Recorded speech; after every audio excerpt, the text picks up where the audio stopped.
छात्रों, हम आपके लिए आईएएस प्री भारतीय इतिहास से क्लास लेकर आए हैं और ये 5वीं क्लास है भारतीय इतिहास की।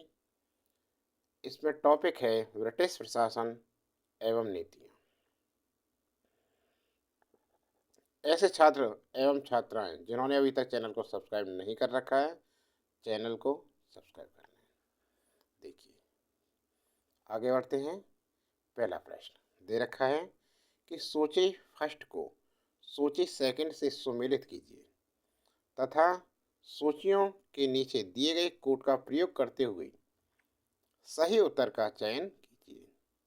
सूची फर्स्ट दे रखी है और सूची सेकंड। सूची फर्स्ट में दे रखा ए, बंगाल में फोर्ट विलियम प्रेसिडेंसी का गवर्नर जनरल रेगुलेटिंग एक्ट 1773 के अधीन। सूची फर्स्ट सेकंड में क्या आएगा इसमें देखते हैं। बंगाल में फोर्ट विलियम प्रेसिडेंसी, बंगाल में फोर्ट विलियम प्रेसिडेंसी का गवर्नर जनरल रेगुलेटिंग एक्ट 1773 के अधीन चार्ल्स कार्नेवालिस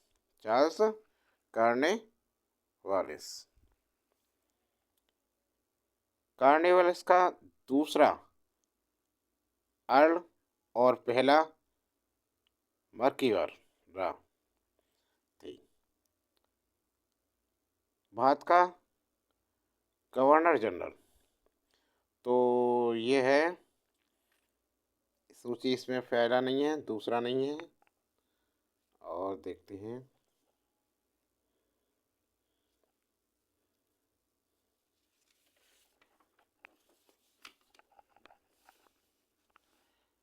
तीसरा, चार्ल्स कार्नेवालिस का दूसरा अर्ल और पहला मार्क्यूरा।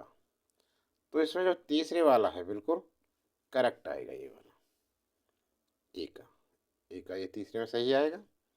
ठीक है, अब दूसरा देखते हैं, दूसरा क्या है। और बी में दे रखा है भारत का गवर्नर चार्ल्स एक्ट 1883 के अधीन। ये क्या था, ये देखिए। तो भारत का गवर्नर जनरल और वायसराय, गवर्नर चार्ल्स एक्ट 1883 के अधीन कौन था है? तो इसमें आएगा भारत का गवर्नर जनरल चार्ट एक्ट 1883 के अधीन James Andrew wine Ramsay Dalhousie का अर्ल और मकबरा थे। ये दूसरे वाला आएगा इसमें बी, इसमें बी इससे आ गया। अब देखो सी का कौन सा होगा। अब सी दे रखा है भारत का गवर्नर जनरल और वायसराय इंडियन काउंसिलिंग एक्ट 1858 के अधीन। क्या था ये? तो ये था सी का भारत का गवर्नर जनरल और वायसराय इंडियन काउंसिलिंग एक्ट 1858 के अधीन गिलबर्ट जॉन एलियट मैरे किमिनियार्ड मिंटो का अर्ल थे।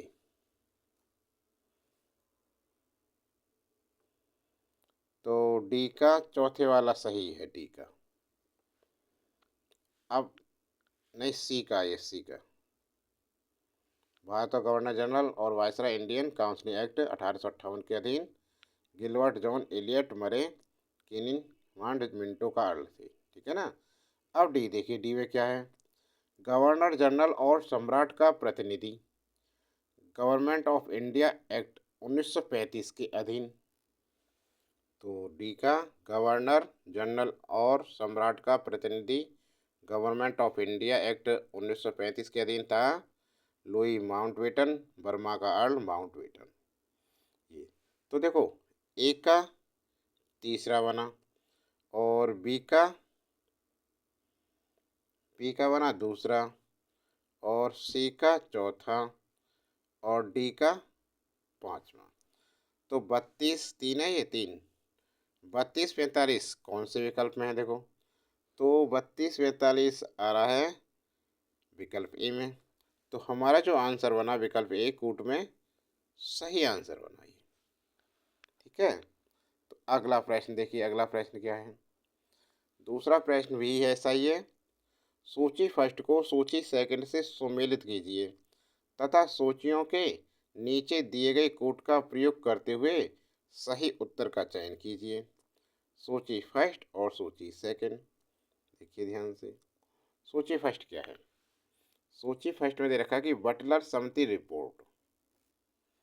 तो ये क्या था देखिए, बटलर समिति रिपोर्ट की स्थापना वर्ष 1927 में, स्थापना कब हुई थी 1927 में भारतीय राज्य समिति द्वारा सर हरकोर्ट बटलर की अध्यक्षता में की गई थी। इस समिति को भारतीय राज्यों और सर्वोच्च शक्ति के मध्य संबंधों की जांच के लिए बनाया गया था। तो दूसरा आ गया एक का, ये बना करेक्ट। ठीक है, अगले क्या है। हांगकांग समिति रिपोर्ट। हांगकांग समिति रिपोर्ट की स्थापना वर्ष 1929 में कब हुई थी 1929 में भारतीय परिणति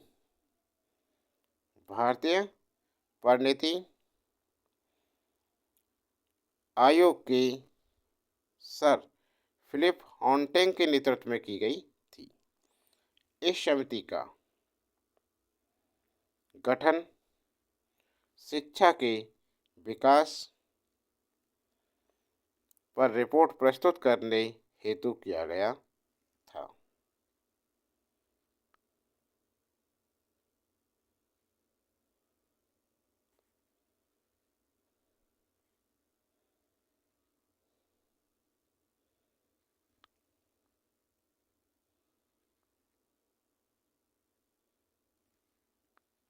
ब्रिटिश भारत में शिक्षा, क्या लिखा है ये गलत है, शिक्षा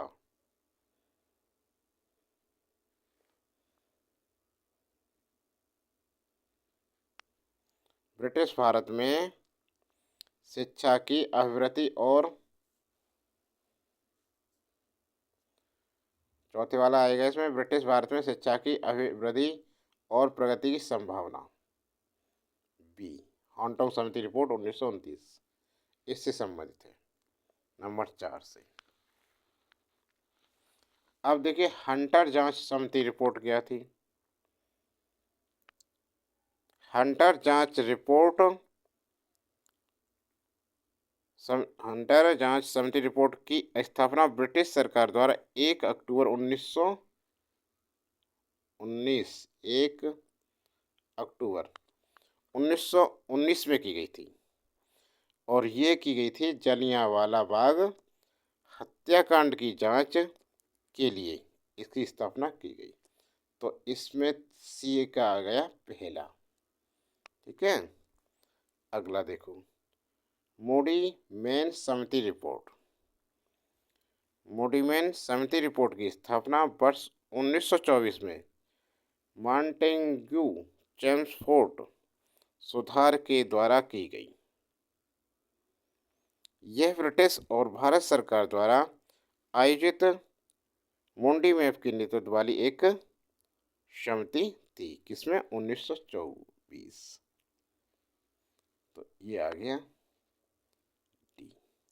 तो कौन सा बना देखो, ए का दूसरा और बी का चौथा, सी का बना पहला और डी का बना तीसरा। तो 24 13 देखते हैं कूट में कौन सा सही होगा ये।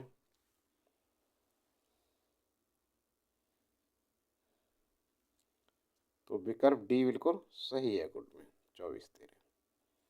समझ में आ गया सभी के। अगला प्रश्न देखिए, तीसरा प्रश्न देखिए। अब ब्रिटिश शासन के दौरान भारत में उद्योगों का कोई स्वतंत्र विकास नहीं हुआ। इसका कारण था उद्योगों का अभाव, विदेशी पूंजी की कमी, प्राकृतिक संसाधनों की कमी या धनिक वर्ग द्वारा भू संपत्ति में निवेश करने को तरजीह दी जाना। देखिए, ब्रिटिश शासन के दौरान भारत में उद्योगों का कोई स्वतंत्र विकास नहीं हुआ। इसका कारण था, क्या था कारण इसका? उद्योगों का अभाव। इसका कारण था उद्योगों का अभाव। ब्रिटिश शासन के दौरान भारत में उद्योगों का कोई स्वतंत्र विकास नहीं हुआ। इसका कारण उद्योग का अभाव था। ब्रिटेन में अंग्रेजों को हमेशा से नीति रही ब्रिटेन में अंग्रेजों की हमेशा से नीति रही कि वह औद्योगिक क्रांति के लिए कच्चा माल उपलब्ध करता और निर्मित वस्तुओं के लिए बाजार उपलब्ध कराए। इसी कारण अंग्रेजों ने भारत में न तो उद्योग लगाया और न ही लगाने दिया, क्योंकि इससे ब्रिटेन का व्यापारिक हित प्रभावित होता है। इस कारण से भारत के सभी छोटे बड़े लघु व कुटीर उद्योग नष्ट हो गए और कारीगर वे शिल्पी गरीबी में जीवन यापन करने लगे। इसका आंसर था ए विकल्प। अगला प्रश्न है प्रश्न नंबर 4। शब्द इंपीरियल प्रेफरेंस का प्रयोग किया जाता था। ए, भारत में ब्रिटिश आयातों पर दी गई रियायतों के लिए है। बी, ब्रिटिश नागरिकों द्वारा किए जा रहे प्रजाति भेदभाव के लिए। सी, ब्रिटिश हित के लिए किए जा रहे भारतीय हित के दमन के लिए। डी, भारतीय रियायतों के राजाओं पर ब्रिटिश पॉलिटिकल एजेंटों को दी जा रही तरजीह के लिए। तो इसमें आएगा आंसर हमारा, सही आंसर कौन सा होगा? शब्द इंपीरियल प्रेफरेंस का प्रयोग भारत में ब्रिटिश आयातों पर दी गई रियायतों के लिए किया जाता था।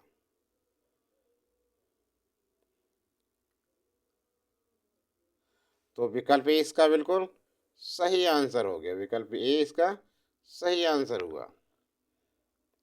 इंपीरियल ग्रेफरेंस वर्ष 1932 के ओटावा सम्मेलन के बाद पूरे ब्रिटिश समाज में लागू हुई। इस ग्रेफरेंस ने भी भारतीय उद्योगों नकारात्मक रूप से प्रभावित किया, जिसका प्रत्यक्ष व्यवहार भारतीय कारीगर, किसानों आदि पर देखने को मिलता था। अगला प्रश्न देखिए, सुमेलित कीजिए। सूची फर्स्ट और सूची सेकंड दे रखी है। इसमें भी सूचियां दे रखी हैं। देखिए, पहला, बड़े सामंतों को आवंटित भूमि। बड़े सामंतों को आवंटित भूमि, तो ये क्या थी? जागीरदारी प्रणाली के अंतर्गत बड़े सामंतों को भूमि आवंटित करने की जाती थी। कॉर्नवालिस ने, तो इसमें ये वाला आ जाएगा, एक पहला ही होगा सही। कॉर्नवालिस में 1793 ईस्वी में जेम्स ग्रांट एवं सर जॉन शोर की सहायता से बंगाल, बिहार एवं उड़ीसा में स्थायी बंदोबस्त या जमींदारी व्यवस्था लागू की। रैयतवाड़ी व्यवस्था में प्रत्येक जो रैयतवाड़ी थी, रैयतवाड़ी व्यवस्था में प्रत्येक पंजीकृत भूमिहार कृषक भूमि की स्थायी होता था, भूमि का स्वामी होता था। रैयतवाड़ी व्यवस्था जो थी प्रणाली, रैयतवाड़ी व्यवस्था में प्रत्येक पंजीकृत भूमि हर कृषक भूमि का स्वामी होता था। यह व्यवस्था सर्वप्रथम 1792 ईस्वी में टॉमस मुनरो ने मद्रास के बारामहल जिले में लागू की। अब आता है मालगुजारी के इजारेदारों अथवा तहसीलदारों को आवंटित भूमि को जमींदारी प्रणाली के अंतर्गत सम्मिलित किया गया था।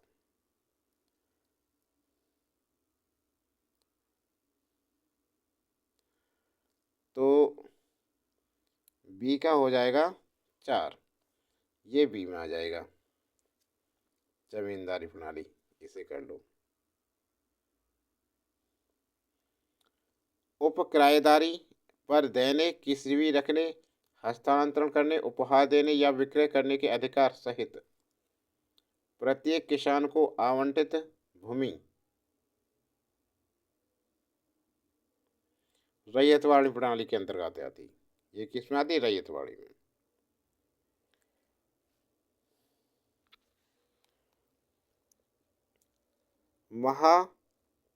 महालवाड़ी व्यवस्था के अंतर्गत ग्राम्य स्तर पर ग्राम समुदाय का सामूहिक अधिकार भूमि पर होता था। यह व्यवस्था 1819 ईस्वी में हाल्ट मैकेंजी द्वारा सर्वप्रथम लागू की गई। इस व्यवस्था के अंतर्गत ब्रिटिश भारत की भूमि का 30% भाग सम्मिलित था, जो उत्तर प्रदेश, मध्य प्रांत एवं पंजाब में लागू था। ग्राम स्तर की गई भू राजस्व बंदोबस्ती, ये आ गया महालवाड़ी। किसमें आ गया? महालवाड़ी में आ गया ये। डी का तीसरा और सी का आ गया रैयतवाड़ी प्रणाली। ये ठीक है। तो हमारे आंसर बन गए ए का पहला और बी का चौथा, सी का दूसरा और डी का 3 आंसर। समझ में आ गया सभी के? अगला प्रश्न देखते हैं। छठा प्रश्न, हंटर आयोग की नियुक्ति की गई थी काली कोठरी घटना के बाद, जलियांवाला बाग हत्याकांड के बाद, 1857 विद्रोह के बाद, बंगाल के विभाजन के बाद। देखिए, हंटर आयोग की नियुक्ति जलियांवाला बाग हत्याकांड के बाद की गई थी। तो इसका विकल्प भी बिल्कुल सही आंसर आ जाएगा। इस हत्याकांड की जांच हेतु 1 अक्टूबर 1919 को लॉर्ड हंटर की अध्यक्षता में एक आयोग की स्थापना की गई थी। इस आयोग में 5 अंग्रेज Lord Hunter, Justice Sir George Rankin, WS Rice, Major General Sir George Vero, Sir Thomas Smith एवं 3 भारतीय सदस्य सर चिमन लाल सीतरवाड़, माहक ज़्यादा, सुल्तान अहमद एवं जगत नारायण शामिल थे। हो गया। अगला प्रश्न देखिए। अगला प्रश्न है प्रश्न नंबर 7,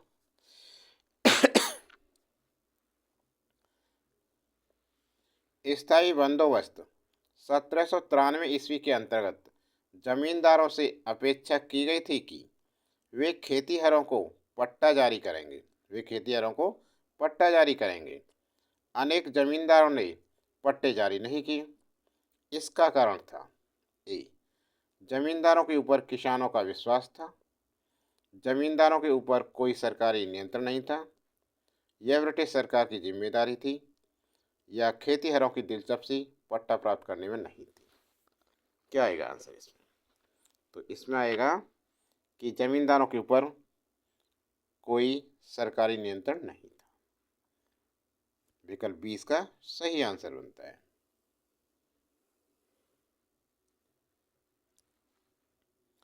स्थायी बंदोबस्त 1793 ईस्वी के अंतर्गत जमींदारों से अपेक्षा की गई थी कि वे खेतीहरों को पट्टा जारी करेंगे।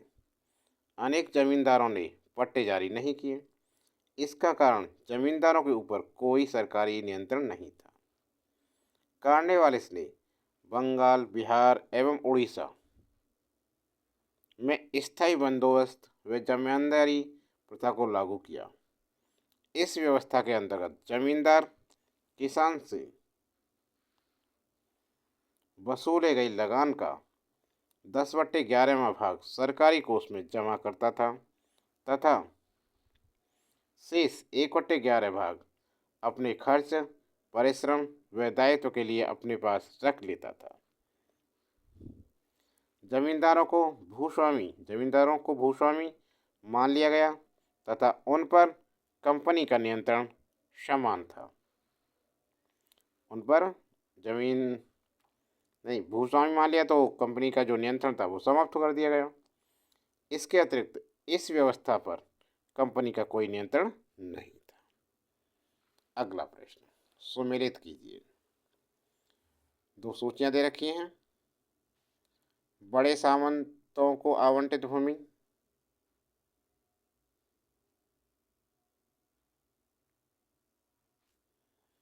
जमींदारी प्रणाली, इसका ये सही है पहला। मालगुजारी के इजारेदारों अथवा तहसीलदारों को आवंटित भूमि,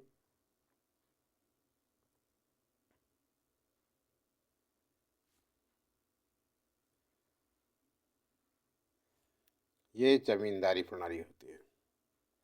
तीसरा, जागीरदार प्रणाली के अंतर्गत बड़े सामंतों की भूमि आवंटित की जाती थी। कॉर्नवालिस ने 1793 ईस्वी में जेम्स ग्रांट एवं सर जॉन शोर की सहायता से बंगाल, बिहार एवं उड़ीसा में स्थायी बंदोबस्त या जमींदारी व्यवस्था लागू की थी। अब देखिए, ये कह चुके हैं हम इससे पहले। अगला प्रश्न नंबर 9 देखिए, सुमेलित कीजिए। ये भी सुमेलित करना है, सूची फर्स्ट और सूची सेकंड। सूची फर्स्ट में दे रखा है कि भारत की उपनिवेशीय सरकार के अधिनियम और ये प्रावधान है। ए, charts act 1813।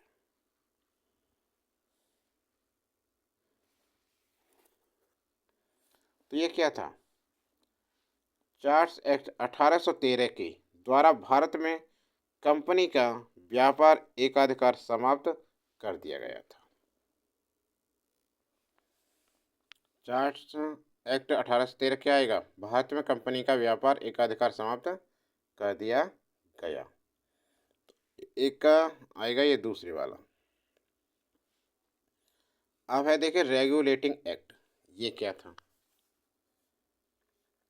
Regulating act company निवेशकों को कंपनी के संबंध या कंपनी के प्रबंधन, रेगुलेटिंग एक्ट कंपनी निदेशकों को कंपनी के प्रबंधन में से संबंधित सभी पत्राचार और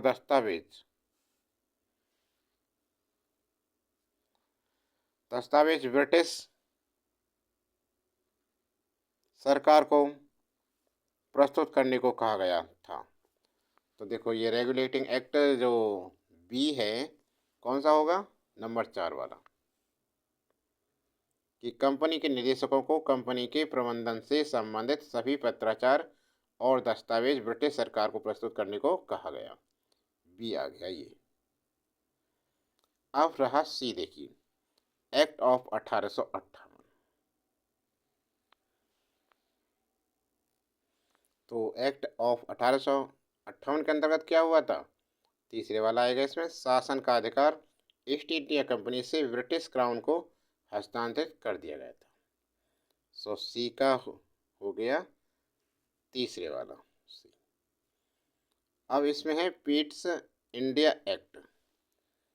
पीट्स इंडिया एक्ट के अंतर्गत भारत में ईस्ट इंडिया, ये आएगा नंबर 1 पहले वाला, भारत में ईस्ट इंडिया कंपनी के कार्यों को पूरी तरह विनियमित करने के लिए ब्रिटेन में एक बोर्ड ऑफ कंट्रोल स्थापित करना। ए आ गया इसमें, ए नहीं वो डी, डी वाला आ गया पहले में। तो ये आंसर बने हमारे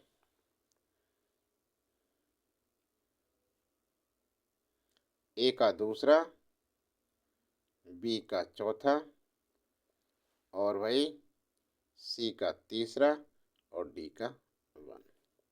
ये आंसर है, ठीक है ना। अगला प्रश्न देखो, प्रश्न नंबर 10 पर चलते हैं हम। यह है, निम्नलिखित किलों में से ब्रिटिश ने किसका सबसे पहले निर्माण किया? Fort William, Fort Saint George, Fort Saint David, Fort Saint Angelo. देखिए, तो इसका आंसर आएगा विकल्प बी, फोर्ट सेंट जॉर्ज। निम्नलिखित किलों में से ब्रिटेन ने किसका सबसे पहले निर्माण किया? तो ये किया था फोर्ट सेंट जॉर्ज। विकल्प बी बिल्कुल सही आंसर है। देखिए, फोर्ट सेंट जॉर्ज किले का निर्माण ब्रिटिश ने सबसे पहले किया।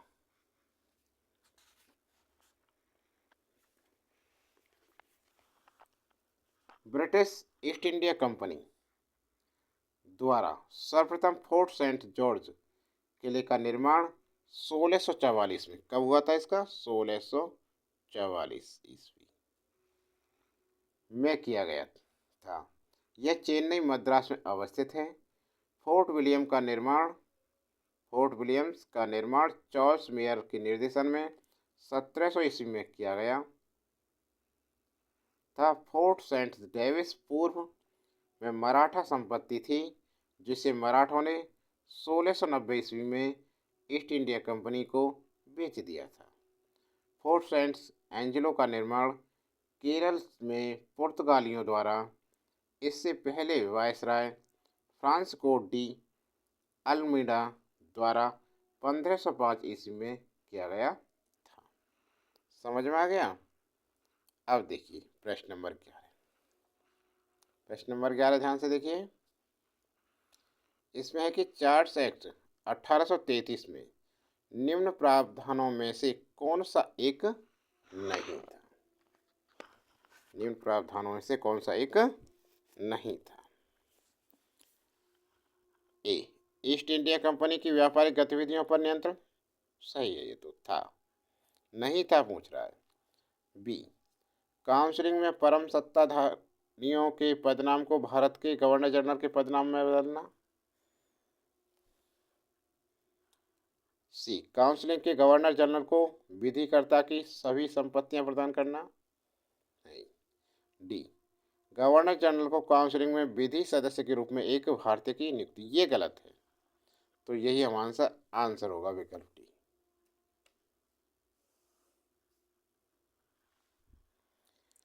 चार्ल्स एक्ट 1833 ईस्वी के प्रावधानों में गवर्नर जनरल की काउंसिलिंग में विधि सदस्य के रूप में एक भारतीय की नियुक्ति नहीं की गई थी। आगामी 20 वर्षों के लिए सम्राट के ट्रस्टों के रूप में कंपनी के अधिकारों की पुष्टि कर दी गई। कंपनी के व्यापारिक अधिकार को पूर्ण रूप में समाप्त कर दिया गया। बंगाल के गवर्नर जनरल को भारत का गवर्नर जनरल बना दिया गया। ठीक है, अगला देखो, प्रश्न बारे में देखें क्या है। भारत में उपनिवेश शासन के संदर्भ में 1853 ईस्वी में एल्बर्ट विल का उद्देश्य था। जहाँ तक अदालतों की दांडिक अधिकारिता का संबंध था, भारतीय तथा यूरोपीय लोगों को बराबरी पर लाना, तो बिल्कुल सही। विकल्प ए सही है, इसका करेक्ट आंसर है विकल्प ए। विदेशी प्रेम की स्वतंत्रता पर खड़ा अंकुश लगाना, क्योंकि उसे औपनिवेशिक शासकों विरोधी समझता जाता नहीं है। प्रशासनिक सेवा परीक्षा भारत के में करवाने ताकि देसी भारतीयों को उसमें बैठाने के लिए प्रोत्साहित किया जा सके। नहीं। डी, शस्त्र एक्ट में संशोधन कर दिया कर देसी भारतीयों की शस्त्र रखने के। नहीं, पहला ए सही है इसका। देखिए, भारत में औपनिवेशिक शासन के संदर्भ में 1883 ईस्वी में एल्बर्ट विल का उद्देश्य था कि अदालतों की दांडिक अधिकारिता के संबंध में भारतीय तथा यूरोपीय लोगों का बराबरी पर लाना था। रॉबर्ट बिल विवाद। सर पी इल्बर्ट, जो वायसराय लॉर्ड्स की परिषद के विधि सदस्य थे, ने 2 फरवरी 1883 को विधान परिषद में एक बिल प्रस्तुत किया जिसे इल्बर्ट बिल की संज्ञा दी गई थी। प्रश्न नंबर 13 देखिए क्या है। भारत में उपनिवेशी काल में हिंटली आयोग का उद्देश्य क्या था?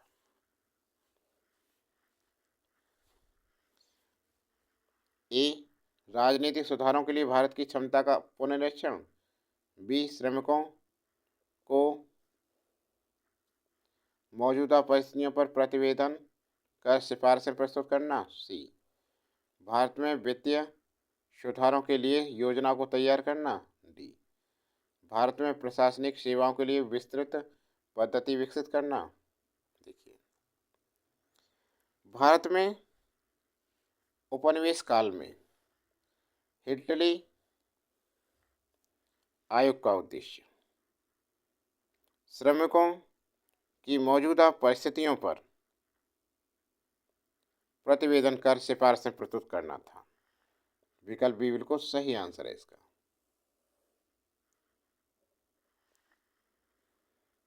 हिटली आयोग का गठन वर्ष 1929 में लॉर्ड इरविन वायसराय के शासनकाल में जे.एच. हिटली की अध्यक्षता में हुआ था। इस आयोग का मुख्य उद्देश्य उद्योगों एवं बागानों में श्रमिकों की स्थिति का अध्ययन करना और रिपोर्ट प्रस्तुत करना था। अगला प्रश्न देखिए। अगला प्रश्न है, निम्नलिखित कथनों पर विचार कीजिए। गवर्नमेंट ऑफ इंडिया एक्ट 1935 में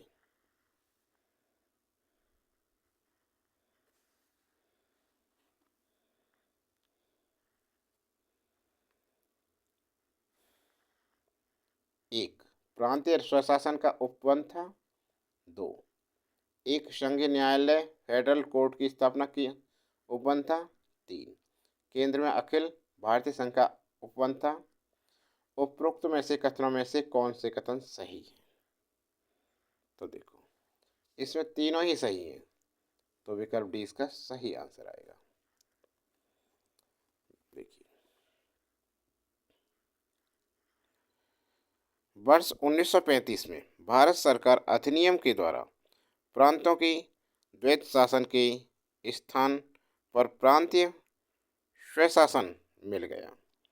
भारतीय प्रांतों और रियासतों के संघ का प्रस्ताव किया गया, परंतु प्रांतों का इसमें सम्मिलित होना आवश्यक था और रियायतों को वैकल्पिक।